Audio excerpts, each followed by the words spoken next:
हमारे भीतर स्वाभाविक रूप से अच्छाइयाँ हमारे भीतर विद्यमान है, लेकिन परिस्थितिवश बुराइयाँ भी हमारी ज़िंदगी में आ जाती है। और अच्छाई और बुराइयाँ ये प्रकृति का नियम है कि धर्म है तो अधर्म है, अच्छाई है तो बुराइयाँ भी है, हित है तो अहित भी है।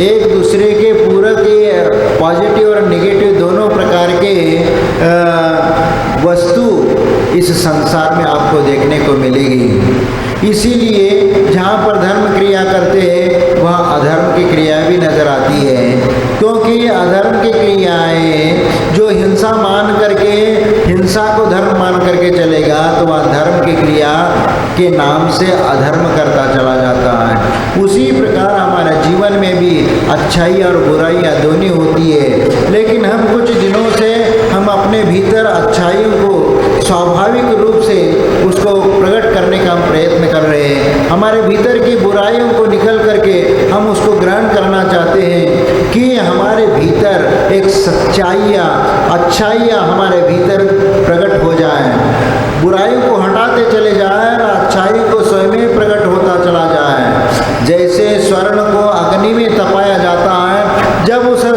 अग्नि में उस स्वर्ण को तपाया जाता है तो उसके भीतर की कालीमा और किट्टीमा जो होती है वह जल करके राख होती चली जाती है और वह काली और किट्टीमा उस स्वर्ण में से अलग होती चली जाती है। उसी प्रकार हमारे भीतर के जो बुराइयां हैं, जब तप रूपी अग्नि में जब तप जाते हैं तब अपने आप वह भी जल करके हमारे भीतर के जो पाप है, हमारे भीतर की जो बुराइयां हैं वह भी बुराइयां जल करके समाप्त होने लगती है। और इसीलिए ये जो तप करने के लिए कहा जाता है, यही तप भावना के माध्यम से जब भाते हैं तो यथाशक्ति तप के रूप में उसको कहा गया है। अपने शक्ति के अनुसार तप करना है और यही उस 16 कारण भावनाओं में यथाशक्ति तप, यानी अपने शक्ति के अनुसार तप करना। इसके पहले अपनी यथाशक्ति त्याग आप सुन करके आए, और त्याग कैसे करना, अपनी शक्ति के अनुसार त्याग करना है। और त्याग के बाद तप करने की बारी आती है तो वह भी यथाशक्ति अपनी शक्ति के अनुसार ही तप करना चाहिए।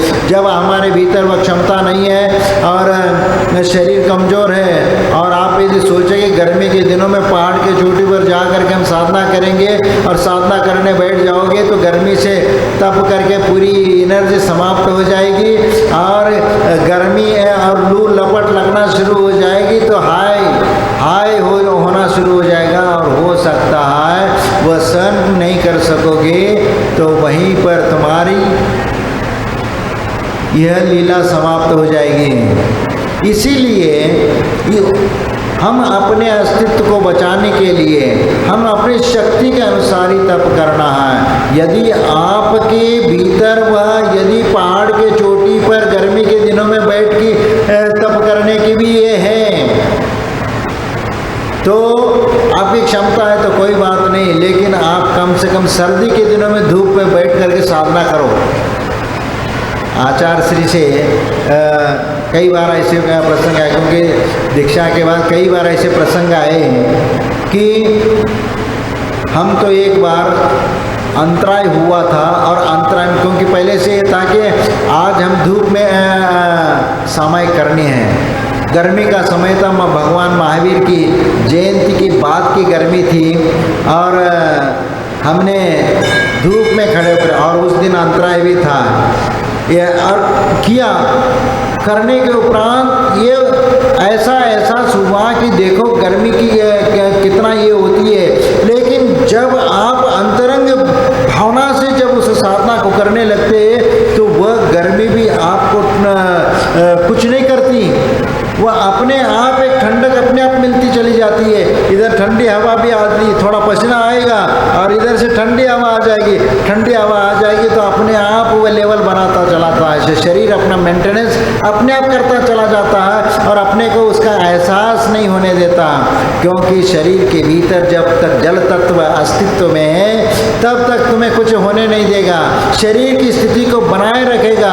इसलिए साधना अपने शक्ति के अनुसार करना चाहिए, और यदि मान लो उससे अधिक भी करने की बारी होती है तो पहला उसको टेस्ट लेना चाहिए कि हम ऐसा कर सकते हैं क्या नहीं। एक बार कॉन्फिडेंस आपके भीतर यदि जागृत हो जाएगा तो फिर निश्चिंत होकर के आप उस प्रकार के आप साधना कर सकते हो।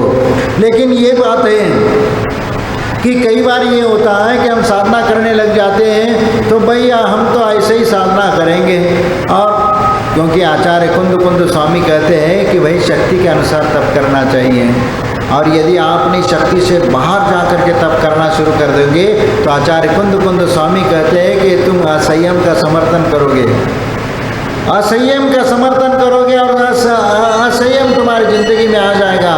क्योंकि यदि मान लीजिए तुम्हारे जिंदगी में यदि उत्सर्ग मार्गी है, उत्सर्ग मार्गी चलते चलते यदि तुम्हारा शरीर यदि कमज़ोर हो जाता है या बीमार हो जाते तो आप उसका इलाज करिए, और इलाज करने के लिए अपवाद मार्ग को अंगीकार करिए। उत्सर्ग मार्ग पर निरंतर चलते चले जाओगे तो निश्चित असंयम आ जाएगा। इसीलिए उस असंयम को लाने की अपेक्षा से थोड़ा सा अपवाद मार्ग को स्वीकार करिए और थोड़ा सा उपचार करिए, दवाई पानी ले लीजिए, और उसके उपरांत अपने आप फिर शरीर स्वस्थ हो जाएगा, फिर पुनः उत्सर्ग मार्ग पर चल दीजिए।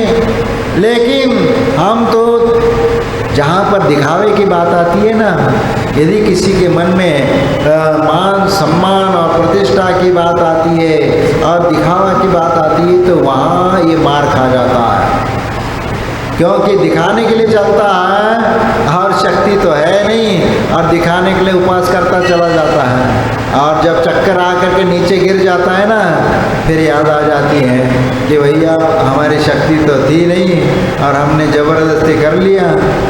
अब फिर घर के लोग या जो अपने लोग हैं फिर वो कहते अरे ठीक है तुम्हारा आज का उपवास तोड़ दो और खा लो पी लो और ये कर लो।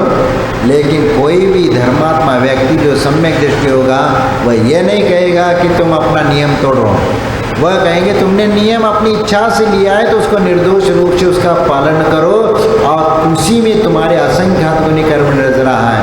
और यदि नियम तोड़ोगे तो निश्चित तुम्हारा विकास अवरुद्ध हो जाएगा। तुमने जितने अभी तक पुण्य किया है वह पुण्य भी हो जाएगा। क्या हो जाएगा आप तो समझ जाते हैं, क्योंकि इन्हें ये भी होता है ना कि जब इतना सारा ज़िंदगी में अच्छा काम कर लिया और एक गलत काम कर लिया तो वो बराबर हो जाता है। तो वैसे ही बात है कि भैया ज़िंदगी भर अच्छा काम करते आए और एक गलत काम हो गया तो वो बराबर हो जाता है, क्योंकि 100 अच्छे काम और एक बुरा कर्म, और बुरे कर्म का कोई तोड़ नहीं है, 100 को भी पीछे छोड़ देगा 100 अच्छे कामों को भी। इसीलिए अपनी ज़िंदगी में जो भी हम कर्म करते हैं तो वह अच्छाई को लेकर के करना चाहिए, न कि किसी ईर्ष्यावश करना चाहिए, न किसी को नीचे दिखाने के लिए हमें करना चाहिए, न कोई दिखावे के लाने हमें कोई व्रत नियम संयम आदि पालन करना चाहिए, लेकिन सिर्फ स्वांत सुखाय आत्म कल्याण की दृष्टि से अपने आत्म कल्याण के लिए हमें करना है। और उसके लिए जो साधना करोगे वो तुम्हारे हित के लिए होगा, तुम्हारे कल्याण के लिए होगा। इसलिए हमें जो साधना करनी है अंतरंग मन से करिए, और जब अंतरंग मन से आप जब साधना करने लग जाओगे तो अपने आप तुम्हारे अंतरंग में ऐसी एक वेव निकलेगी, ऐसी एक आवाज़ अपने आप आपके भीतर निकलेगी, वह आवाज़ तुमको दिशा निर्देश करती जाएगी। सही दिशा पे जा रहे हो तो वह कहेगा ये सही मार्ग है, इसके ऊपर कदम रखो, कठिन लग रहा है लेकिन इसी में रखो, इसी में कदम आगे रख करके चलो। और यदि इसके द्वारा यदि अनिष्ट हो रहा है और जिसके द्वारा ये उद्धार इससे अनिष्ट होने वाला है तो कभी भी ऐसे कार्य को नहीं करना चाहिए, क्योंकि वह हमें दुर्गति की ओर ही ले जाएगा। इसलिए अपनी ज़िंदगी में कितना भी प्रलोभन मिल जाए, कितना भी कुछ हो जाए, लेकिन फिर भी हमें कभी उस प्रलोभन में नहीं आना चाहिए। हमारा मन निर्मल और शांत रख करके हमें वो निरंतर निरंतर ऐसी साधना करना चाहिए जिसके माध्यम से हमारा भी हित हो और दूसरों का भी हित हो, कल्याण हो। इस प्रकार की भावना भा करके हमें अपने मोक्ष मार्ग पर चलना है। इसीलिए सबसे पहले अपनी इच्छाओं को त्याग करना, इच्छाओं को त्याग करना होता है, क्योंकि अच्छाई हमारे भीतर है, बुराइयों को हम निकालने का प्रयत्न करते चले जाते हैं और स्वयं अच्छाइयाँ प्रकट होने लगती है। और जैसे स्वर्ण के समान कालीमा किट्टीमा जब समाप्त हो जाती है तो वह स्वर्ण सोटंच हो जाता है। उसी प्रकार जब हम तप के द्वारा, जब हम अपने तपस्या के माध्यम से अपने भीतरी कर्मों को नष्ट करने का प्रयत्न करते हैं तो अपने आप अपना स्वाभाविक आत्मिक शक्ति प्रकट होने लगती है और उसमें शुद्ध आत्मा या उसमें उज्ज्वलता प्रकट होती चली जाती है, जो हमारे हित के लिए, हमारे आत्म कल्याण के लिए वो प्रशस्त माना जाता है। और इस प्रकार क्रिया करते हमें रहना चाहिए। इसीलिए आज अपने आंतरिक उज्ज्वलता के लिए, आंतरिक शुद्धि के लिए हम शक्ति तप करेंगे, क्योंकि शक्ति तप की भावना का विचार करना ही ये हमारे लिए यथाशक्ति तप है। और तप कहते ही, तप किसे कहते हैं? इच्छा निरोध तप, इच्छाओं का निरोध करना यह तप है। और इच्छाओं का निरोध होने से ही वह निर्मल हो जाता है, पवित्र हो जाता है। इसीलिए हम अपने इच्छाओं को जीत लेना ये सबसे अच्छी बात है। इच्छाओं के ऊपर उठ जाना, ये सब अच्छाई हमारे भीतर जागृत होती चली जाती है। इसलिए इच्छाएं जो होती है हमारे भीतर, अनंत इच्छाएं होती है और अनंत इच्छाएं होने के बाद भी हम इच्छाओं को सबकी पूर्ति नहीं कर पाते, क्योंकि सभी इच्छाएं हम पूर्ण नहीं कर पाते। लेकिन इसीलिए और बिना मतलब के उन इच्छाओं को पाल करके रखते हैं, लेकिन उन्हीं कारण से हम पाप का संचय करते चले जाते हैं। इसीलिए हमारे आचार्य कहते हैं कि शक्ति के अनुसार तप करो। यदि आपके मन में कोई इच्छा है, आकांक्षा है या कोई लोभ है तो सबसे पहला उस चीज से दूर हो। अपने जीवन में इच्छाओं को रोकने का काम करना है। और यदि मान लीजिए आपकी यानी मनुष्य में अनंत इच्छाएं होती है, लेकिन अनंत इच्छाएं आप जीवन में लागू नहीं होती हैं। इच्छाएं तो बहुत कुछ है, लेकिन वह सब साकार रूप में प्रकट नहीं हो सकती। इसीलिए आप पहला उसमें डिवाइडेशन करो, कौन सी अच्छी हैं अच्छाइयाँ हैं, इन अच्छाइयों को पूर्ण करने में कौन सी इच्छाओं को हम पूर्ण कर सकते, कौन सी इच्छाओं को हम पूर्ण नहीं कर सकते, इसका आकलन करिए और इसके उपरांत जो ग्रहण कर सकते बस उन्हीं को ग्रहण करिए, बाकी को सब छोड़ दीजिए, तो आप उस पाप से मुक्त हो जाओगे। इसीलिए हमारे आचार्य कहते हैं कि कोई भी व्रत नियम संयम आदि को लेना है, कोई भी तप करना है या चातुर्मास का भी करना है, चातुर्मास भी करना है, तो एक सीमा का दायरा बना करके चलते हैं, ताकि उसके बाहर जो होने वाली हिंसा है उससे तो हम बच जाएंगे। क्योंकि संकल्प कर लिया कि इतने सीमा के भीतर ही चातुर्मास हमारा होगा। यदि कोई यहाँ पर ऐसी स्थिति निर्माण होती है, यहाँ से छोड़ के जाना पड़ता है, तो उस एरिया के भीतर अन्यत्र भी किसी गांव में, किसी नगर में, क्या गली मोहल्ले में जा करके आप रह सकते हैं, ताकि उसमें दोष नहीं लगेगा। क्योंकि कई बार पुराने ज़माने में जैसे उदाहरण आते हैं कि पूरा गांव का गांव जल गया, तो मूलाचार्य में कहा है कि तत्काल में तुरंत बिना आहार किए उस गांव को छोड़ के चले जाना चाहिए। क्योंकि जब पूरी नगर की गांव की जनता जिनके घर जले वह कैसे संकलेश परिणाम उनके हो रहे हैं, आर्तरौद्र परिणाम हो रहे हैं, तो ऐसे समय में हम आहार करके किसके घर में जाएं? वो अच्छा भी नहीं लगेगा। और यदि हम चले भी जाएं, वो तो उनकी आत्मा तो दुख से रो रही है, या उसमें कोई व्यक्ति अवसान को प्राप्त हुआ है, तो आहार कैसे कर सकते हैं? तो इसीलिए सबसे पहला कैलकुलेशन करो, हम क्या कर सकते हैं क्या नहीं कर सकते, फिर इसके उपरांत अपना सीमा का दायरा रखिए और उसके अनुसार आप काम करते चले जाइए, निश्चित उसमें सफलता मिलेगी। लेकिन हम अपनी इच्छाओं से अधिक कुछ मांगते हैं जो हमारे वश में नहीं है, तो उस पाप का भागी भी आप स्वयं ही बनोगे। जितना उस चीज़ के माध्यम से हिंसा हो जाती, पाप हो जाता है, उससे आप बच नहीं सकोगे। इसीलिए उन पापों से बचने के लिए हमें अपने जीवन को अच्छा बनाना है और उसमें निरंतरता लाने का प्रयत्न करना है। इसीलिए सबसे पहला इच्छाओं का त्याग करो। इच्छाएं हमें हमारे लिए संसार को बढ़ाती है और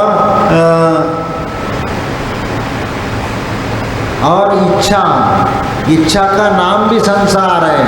हम जो इच्छा करते हैं वह सांसारिक क्रियाओं के लिए करते हैं, इसलिए इच्छा भी एक संसारी मान लो, क्योंकि संसार में हर व्यक्ति कुछ ना कुछ चाहता है और कुछ चीज़ उसे घृणा करता है। तो अच्छा ही चीज़ उसको सुखद हो जाती है, लेकिन घर की चीज़ उसको बुरी लगने लगती है। तो ये अपना अपना पुण्य का फल है कि किसी को अच्छा मिलता है, किसी को बुरा मिलता है। तो लेकिन उसमें हताश होने की ज़रूरत नहीं है, क्योंकि पूर्व जीवन में हमने जो कर्म करे थे उसका फल अब आज हम भोग रहे हैं। लेकिन ये कर्म यहीं समाप्त हो जाए, इस प्रकार की भावना करता है तो वो भावना साकार भी हो जाती है और फिर वह अपनी इच्छाओं का दमन करने के लिए फिर वह विशिष्ट कदम आगे उठा करके चलने का प्रयत्न करता है, ताकि हम आगे भी कोई भी कार्य करें तो उसमें किसी प्रकार का विघ्न बाधा न आए। इसलिए हम ये कहते हैं कि ठीक है भैया, आपस में समझौता करके आगे चलो, लेकिन सामने वाला समझौता करने के इच्छुक है क्या नहीं है, ये भी तो हमें देखना पड़ेगा। और उसकी इच्छा नहीं है तो क्या होगा? यदि आपकी छोड़ने की इच्छा नहीं है, सब ग्रहण करने की है, लेकिन जो ग्रहण करने योग्य चीज़ आपने संकलित करके इकट्ठा करके रखा है वो उपयोग में नहीं आ रहा है, फिर भी रखा है, तो यही तो मूर्छा है, यही तो मूर्छा है। और यही मूर्छा तो आपको संसार में दुखी करा सकता है। इसलिए हमारे आचार्य कहते हैं कि देखभाल करके चलो, सोच समझ करके कदम उठाओ और तभी तुम अपने गंतव्य तक सही रूप से पहुंच पाओगे। अन्यथा ऐसा कोई निमित्त संयोग नहीं मिलेगा कि इसके ये काम करने से हमारा भला होगा या इस काम के वजह से पाप मिलेगा। ये स्वयं ही पहले सोच लेना चाहिए और उसके अनुसार हमें कदम उठाना चाहिए। और इससे हो सकता है देवराज इंद्र भी आ करके आपकी परीक्षा ले लें, या स्वर्ग से उतर करके कोई देवी देवता भी आ जाए आपकी परीक्षा करने के लिए। जब आपकी परीक्षा करने आ जाएंगे तो निश्चित है कि उसमें हमें सफल होने की आवश्यकता है। यदि उस समय यदि हम सफल नहीं होंगे तो हमारा ये शक्ति के अनुसार जो तप है उसमें पूर्णता नहीं मिलेगी। और इसीलिए हमें मनुष्यों को अपनी इच्छाओं का माइनस कर देना चाहिए। और जब हम इच्छाओं का माइनस करेंगे तो हम तो भगवान बन जाएंगे, क्योंकि भगवान में और हमारे में कोई अंतर नहीं रहेगा। हम उस ईशत्व को प्राप्त कर लेंगे, क्योंकि हमारे भीतर के भी राग द्वेष आदि कषाय समाप्त हो जाएंगे। तो निश्चित हम उस ईशत्व की ओर बढ़ रहे हैं, ये आभास हमें हो जाना चाहिए। क्योंकि क्षायिक सम्यक दृष्टि वाला जो जीव होता है वह इसी प्रकार का भावना करता है और क्षयोक्षम को भी प्राप्त होता है। और इसीलिए अनंतानुबंधी क्रोध मान माया लोभ और नौ कषाय को अपने वश में कर लेता है और अपने अनुसार उसको याद रखता है और उसी के अनुसार सब काम आगे का होता है। इसीलिए हम अपने जीवन में जो कार्य करते हैं वह इच्छाओं का निरोध करना तप कहा गया है। अब यहाँ पर इच्छा का अर्थ सांसारिक या भौतिक आकांक्षा है। सांसारिक आकांक्षा या भौतिक आकांक्षा क्योंकि सबका जीवन भौतिक इच्छाओं की पूर्ति में ही व्यतीत होता है और सारी आंतरिक क्षमता व्यर्थ चली जाती है, क्योंकि हम अंतरंग से कोई काम ही नहीं लेते, बाह्य पदार्थों से काम लेना शुरू कर देते हैं। तो फिर उसी प्रकार की स्थिति होगी कि आप चाहते हुए भी आप उस चीज़ का त्याग नहीं कर पाओगे और संयम को धारण नहीं कर पाओगे। इसीलिए हमें उन चीज़ों का भी ध्यान रखना चाहिए कि जहाँ पर कोई अनिष्ट होने की संभावना हो उससे दूर रहना चाहिए। लेकिन आजकल क्या मॉडर्न ज़माना आ गया, कोई कुछ देखता ही नहीं है।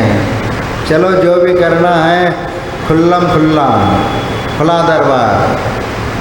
आप विदेशों में जा कर के देख लीजिए, इस हिंदुस्तान में फिर भी सभ्यता अच्छी है, यहाँ तो मर्यादा में चलते हैं। लेकिन आजकल आधुनिक ज़माने के कुछ महिलाएं लेकिन वो भी एक अल्प मात्रा है, वह नखरे ज़्यादा होती है, काम कम होता है। तो वो क्या है, फिर उनको कोई भी बलशाली व्यक्ति है, ये हमारे लिए बाधक बन रहे, ये बन रहे, तो इनको रास्ते से हटाओ, ये वाले संकल्प हो जाते जो अनिष्टकारी सिद्ध हो जाता है। इसीलिए हमें ऐसे ही काम करना है कि शक्ति के अनुसार भावना पर विचार करना, इन भावनाओं पर विचार करना, ये इच्छा निरोध तप है। जिस अग्नि में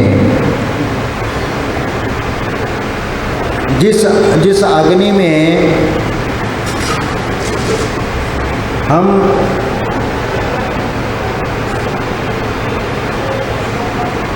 हाथ डाल देते हैं तो जल करके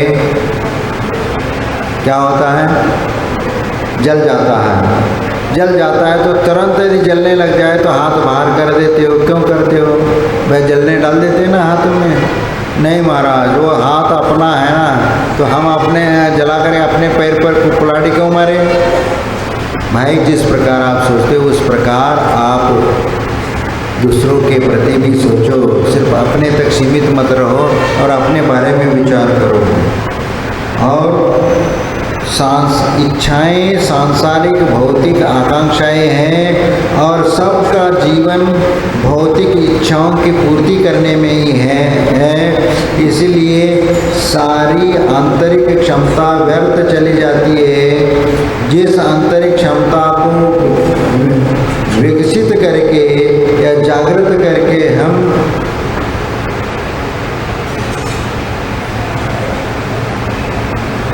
आंतरिक क्षमताओं को विकसित करके या जागृत करके हम अपने असंख्यात गुणी कर्म निर्जरा कल्याण में साधक हो जाते हैं। इसीलिए उस उज्ज्वलता को प्रकट करने के लिए हमें प्रयत्न करना चाहिए। उसका अपव्यय भौतिक इच्छाओं की पूर्ति में होता रहता है, इसलिए सांसारिक इच्छाएं समाप्त होती चली जाती है। ऊपर उठना भी और उसको छोड़ करके ऊपर उठने का नाम ही तपस्या है।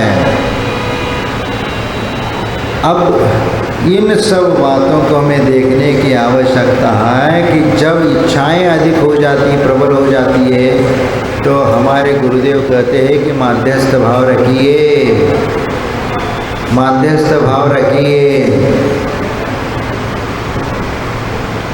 और इसीलिए जब हम आत्म कल्याण के उद्देश्य से जब तप करने लगते हैं, तब हमारे भीतर भी वह क्षमता विद्यमान होना चाहिए।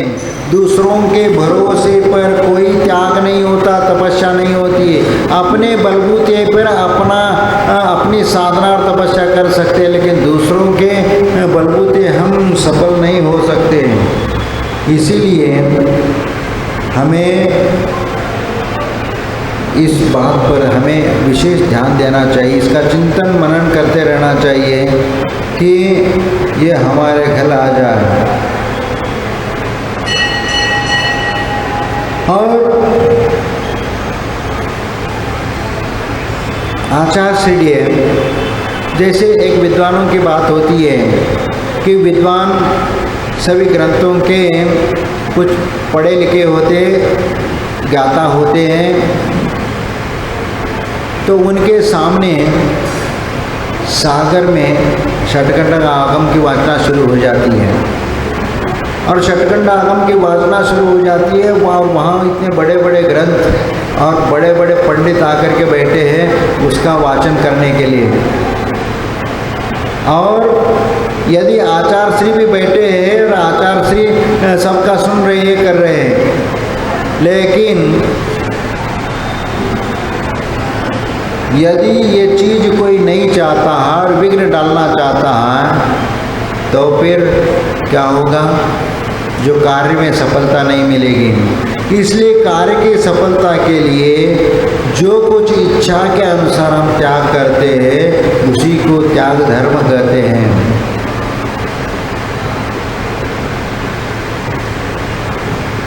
और अपनी सांसारिक इच्छाओं का त्याग करके जो आध्यात्मिक ऊर्जा को अपने भीतर ले लेता है तो उनकी सभी इच्छाओं की पूर्ति होने लगती है। सांसारिक इच्छाएं हो ये तो त्याज्य है, लेकिन उससे ऊपर उठना तो यही तपस्या है। शुभोपयोग एक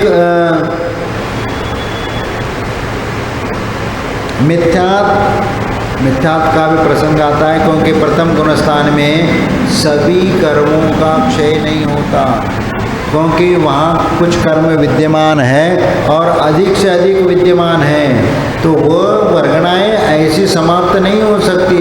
उन वर्गणाओं को अपने को शक्ति दे करके पुष्ट करते हैं। तो आपको समझ में आएगा उसके माध्यम से कि सांसारिक भौतिक आकांक्षा हमारे जीवन को भौतिक इच्छाओं की पूर्ति में ही व्यतीत हो जाता है।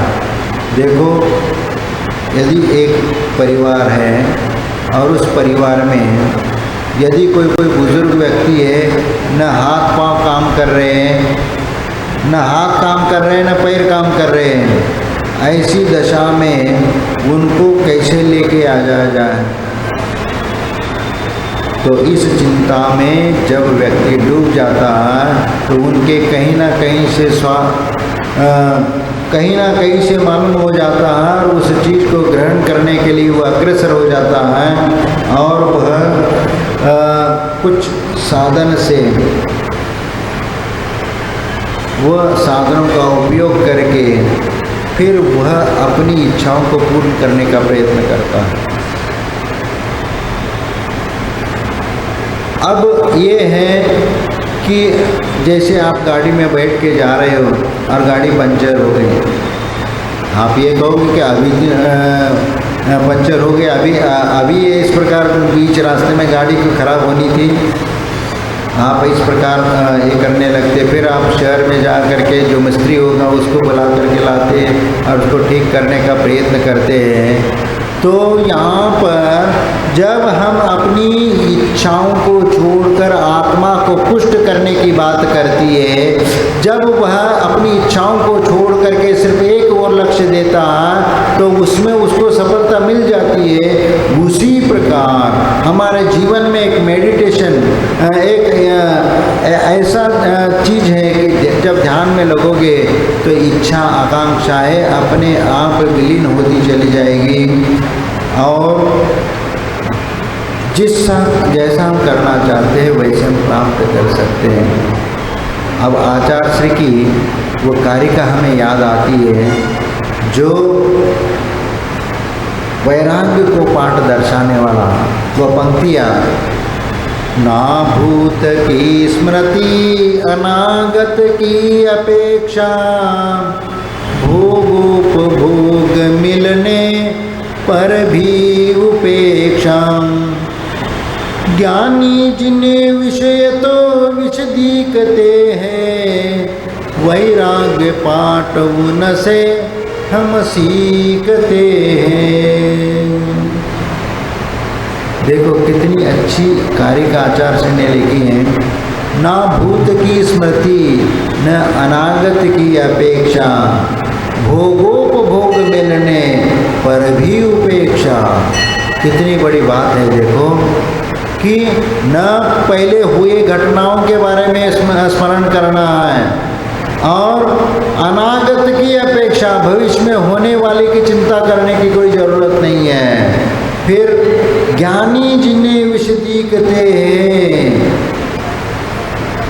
और यहाँ पर ज्ञानी शब्द की परिभाषा है,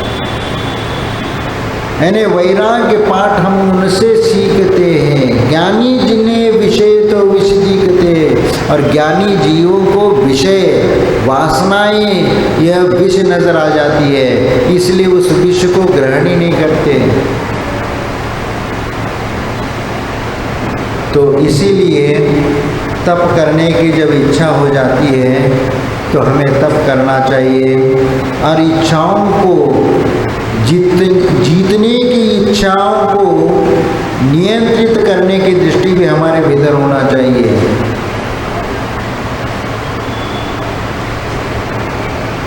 तो जब तप करने की बात आती है, इच्छाओं को छोड़ने की बात आती है, तो उन इच्छाओं की पूर्ति भी न करें जो हमारे जीवन को पतन की ओर ले जाती है। देखो, उन इच्छाओं की पूर्ति भी हम न करें जो हमारे जीवन को पतन की ओर ले जाती है। ये बहुत मार्मिक शब्द है, अपने जीवन में इसको याद करके रख लेना। जो व्यक्ति संसार में रहते हुए कुछ सांसारिक शक्ति को अर्जित करने के लिए कितना बड़ा पाप करने के लिए राजी हो जाता है, आप कल्पना भी नहीं कर सकते। और इसीलिए हमें सहजता से ही अपनी इच्छाओं को नियंत्रित करना है।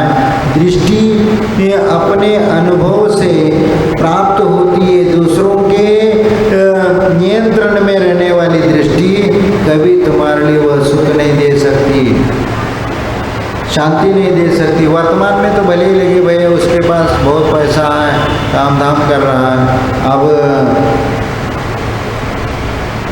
क्या स्थिति होगी? अब जब इच्छाओं को नियंत्रित नहीं करते हैं तो बहुत बड़े बड़े अनर्थ हो जाते हैं।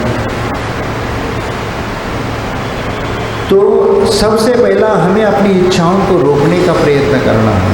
इसीलिए उनको वश में करने की जो टेक्निक है उसको अपना करके हमें चलना चाहिए।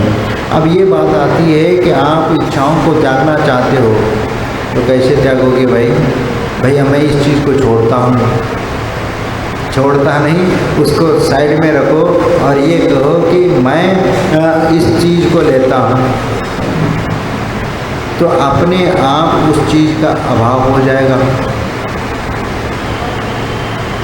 कई बार ये सिचुएशन निर्माण हो जाता है कि आपके दोस्त, आपके मित्र आपको शराब पीने के लिए ले जाते हैं। आप शराब तो कभी पीते नहीं, लेकिन दोस्तों के सामने आपको पीना पड़ जाता है, तो वहाँ इच्छा तुम्हारी जागृत हो गई।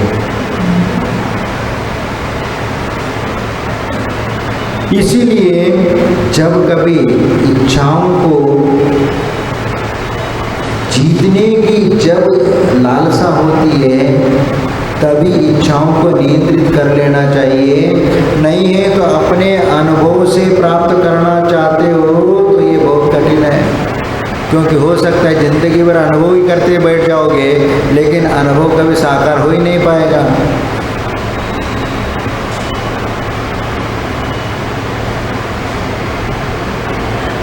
इसलिए हमें उन चीज़ों से बचने का सावधानी रखना चाहिए जो हमारे लिए अनिष्ट करती हैं। इसलिए हमारे आचार्य कहते हैं अनिगुहित वीर्यस्य मार्ग विरोधी काय क्लेश तपन, यानी अपने शक्ति को नहीं छुपाते हुए वीतराग मार्ग के अनुसार काय क्लेश आदि करना यह तप कहलाता है।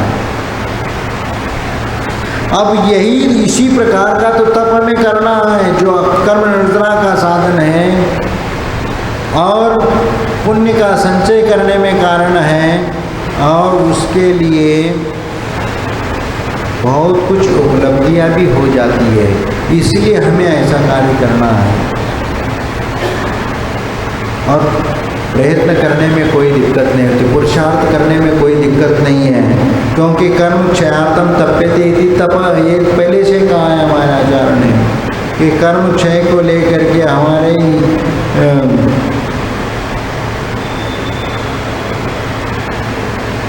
जो गुरु का निर्देश है उस निर्देश के अनुसार चलते हुए हमें उसका अनुरूप तप करना है। इसलिए अपनी शक्ति को नहीं छुपाते हुए वीतराग मार्ग के अनुसार काय क्लेश करना आदि, इसी को तप कहा गया है। अब ये है कि मन की, वचन की और काय की यानी शारीरिक सामर्थ्य का सदुपयोग हो सके, साथ ही साथ अपनी शक्ति का उल्लंघन न हो। और ये भी ध्यान रखना चाहिए कि अपनी क्षमता से अधिक तप करने से संक्लेश परिणाम हो सकते हैं, तो ऐसे संक्लेश होने की संभावना को समाप्त करने की आवश्यकता है। तब ऐसे करते समय बड़ी सावधानी और ईमानदारी बरतना आवश्यक होता है। और इसीलिए जब ये काम करते हैं तो उसी प्रसन्नतापूर्वक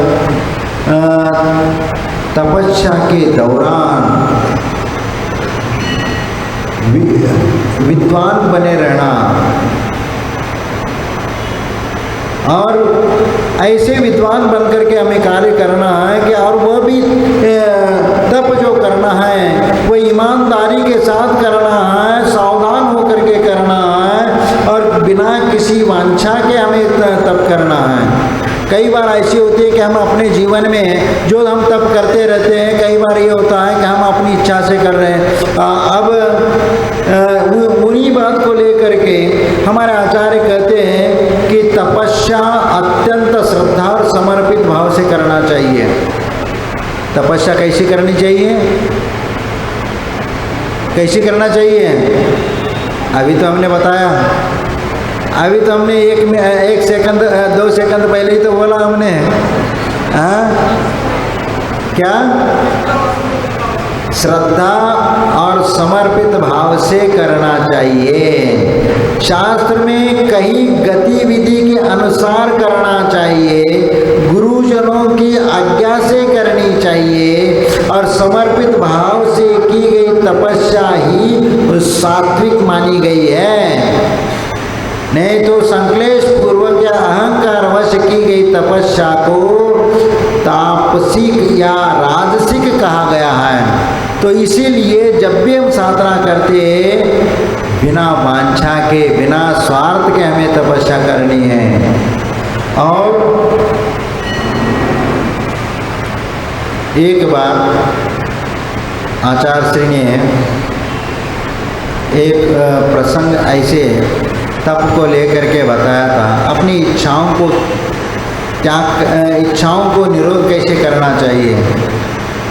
क्योंकि ये 1978 की बात है, नैनागिरी में आचार्य श्री का चातुर्मास था। उस समय की घटना का जिक्र है कि उस समय संघ भी ज़्यादा बड़ा नहीं था, लेकिन था, ठीक है, छोटा संघ था उस समय। और उस समय आहार के उपरांत प्रत्याज्ञान लेने जाते हैं, गुरु के सामने इर्यापद भक्ति करते हैं और उसी समय प्रत्याज्ञान लेते हैं। जब प्रत्याज्ञान लेते हैं तो उस समय क्या हुआ कि अगले दिन अष्टमी, तो उस समय कुछ महाराज लोग उपवास करते थे और कुछ लोग अनशन उनोदर तप करते थे। अब ये बताओ यथाशक्ति तप कहाँ है? अब वो उपवास नहीं कर सकता है तो उनोदर यानी कुछ थोड़ा सा आहार करके वो उनोदर कर लेते हैं, यानी 1 ग्रास ले लिया, 2 ग्रास ले लिया, 3 ग्रास ले लिया, बस इतना ही आहार करके बैठ जाएंगे। या कुछ भूख से कम खाने लेना। तो जब यह प्रत्याख्यान चल रहा था तो उस समय प्रायः जो समय सागर जी, योग सागर जी वगैरह महाराज थे, ये अष्टमी 14 के दिन वो उपवास करते थे। और कुछ महाराज थे तो वह उनोदर तप करते थे, यानी थोड़ा सा आहार ग्रास ले लिया और उसमें उपवास कर लिया। तो उस दिन ये हो गया कि आचार्य महाराज ने जैसे प्रत्याख्यान लेने लग गए, तो अष्टमी का दिन था, समय सागर जी ने, योग सागर जी ने ये बोला कि कल का उपवास, कल का उपवास। आचार्य महाराज ने कहा कि कल आप ऐसा कर लेना कि उनोदर कर लेना। और फिर इसके उपरांत वह नियम सागर जी, नियम सागर और भी जो महाराज थे वह एकासन यानी उनोदर आहार कर उपवास करते थे, यानी थोड़ा सा आहार ले लिया और पानी पी करके आ गए, तो उनोदर तप करते थे। आचार्य ने कहा कि आज तुम पूरा उपवास कर लेना। तो ऐसा क्यों भाई? शक्ति तप, शक्ति त्याग कहा गया है, और यहाँ आचार्य महाराज ने जबरदस्ती से उनको उपवास करा रहे हैं। हाँ, आपको थोड़ा सा आश्चर्य लगेगा, क्योंकि आप गुरु महाराज को तो ऐसा करना नहीं चाहिए, वह अपने शक्ति के अनुसार तप कर रहा है और त्याग कर रहा है।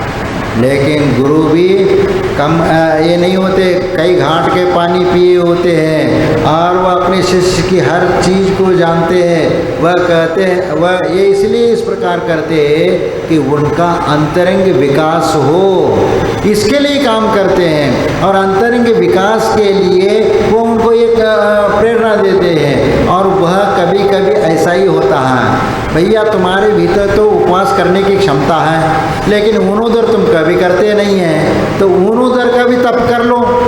उनोदर तप है तो उनोदर तप भी कर लो, इसलिए तुम अब उनोदर कर लेना।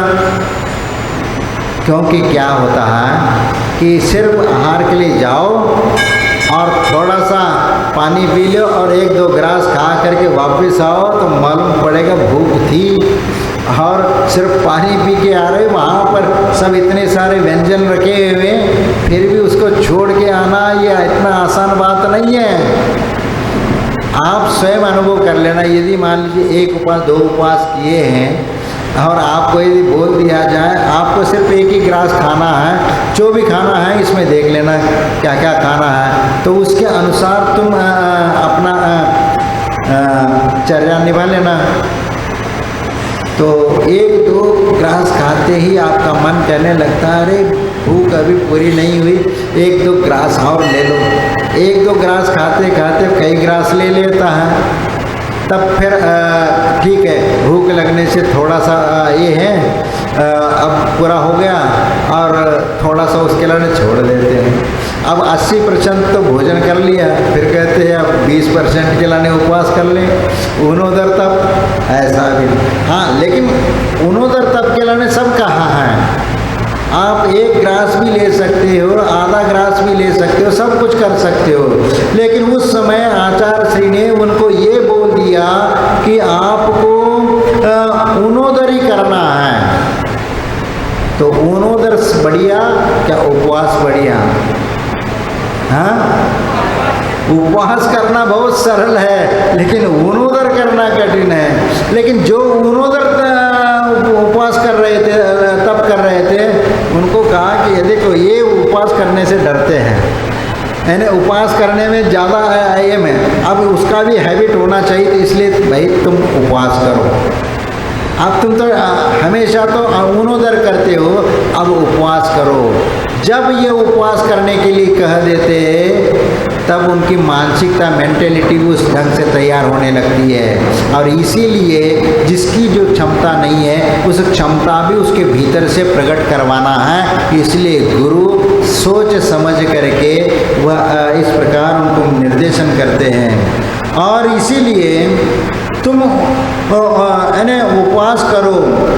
देखने वाले भी सब उस समय चकित हो गए।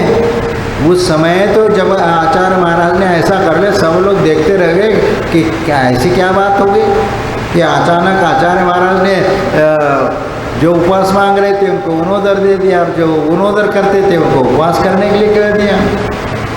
बाद में गुरु ने स्वयं उसका एक करते हुए कहा कि देखो, अपनी भीतरी क्षमता को बढ़ाने के लिए ये तप बताए गए हैं। अनशन, ओमोदर, व्रत, परिसंख्यान, रस परित्याग, विविक्त, शय्यासन, कायिक क्लेश, बाह्यम तप। तो ये बाह्य तप बताए हैं, अंतरंग तप भी बताए हैं। तो इन तपों को करना चाहिए ताकि आपके भीतरी क्षमता का एहसास हो, मालूम हो। उसके लिए ये तप करना है, इच्छाओं को मार करके तप करना है। इसीलिए भिन्न भिन्न तप करते हैं, तो उसका एक अलग ही महत्ता होती है। इसीलिए सहजता से हमें गुरु के निर्देश के अनुसार जो हम करते हैं वही सात्विक तप माना गया है। गुरु जिस प्रकार साधना बताए, जिस प्रकार मार्गदर्शन दे, उसी प्रकार हमें करना चाहिए। ऐसा नहीं कि यदि कोई यह कहे कि नहीं गुरु जी हमें ऐसा नहीं, हमें ऐसे ही नियम दे दो, ये गुरु से इस प्रकार नहीं बोला जाता। और गुरु यदि कह रहे हैं तो सोच समझ करके कहते कि तुम ऐसा नहीं ऐसा ही करो, तब उसको मान करके उनको करना होता है। क्योंकि भले ही जिस प्रकार माँ भी दूध पिलाती है ना, चम्मच मुंह में डाल करके, वो पीता नहीं, बाहर उगलता है, तो फिर भी उस चम्मच से दोबारा उसको ये करके डालती है, बाहर निकाल नहीं देती उसको, कितना भी प्रयास कर ले। वो जबरदस्ती वो माँ करती है, उस बेटे को हित में वह करती है, बेटे का भला हो, ताकि जल्दी जल्दी स्वस्थ बने और जल्दी जल्दी बड़ा हो, उसके लिए वो जबरदस्ती करती है। उसका अभिप्राय ठीक है। उसी प्रकार गुरु का अभिप्राय भी शिष्य को अपने अध्यात्म की ओर ले जाने का रहता है। इसीलिए वह इसी प्रकार का उपदेश देते हैं। और उसकी जो क्रोध, मान, माया, लोभ जो प्रवृत्ति है या कषाय की प्रवृत्ति उसकी है, तो उनको सब कम करने का प्रयत्न करते हैं, ताकि अनेक प्रकार के जो तप है वह तप करते हुए अपनी असंख्यात गुणी कर्मों की निर्जरा कर ले और एक आत्मबल, एक साहस उनके भीतर उत्पन्न हो जाए। इसलिए इस प्रकार का कर्म करते हैं। और इसीलिए कर्म क्षयार्थम तप्यते इति तप, कर्म क्षय के लिए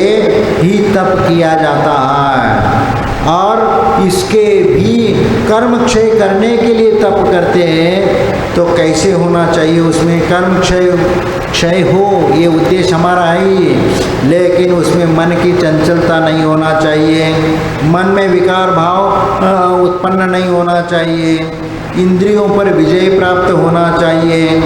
और ऐसी तपस्या ही श्रेष्ठ है जो हमारे आत्मा का विकास करने में सहयोग करती है। और इसीलिए और आगे समय आपका हो रहा है, और आगे जो तप के और भी बहिरंग भेद और अंतरंग भेद बताए हैं वो कल और देखा जाएगा। जय बोलो।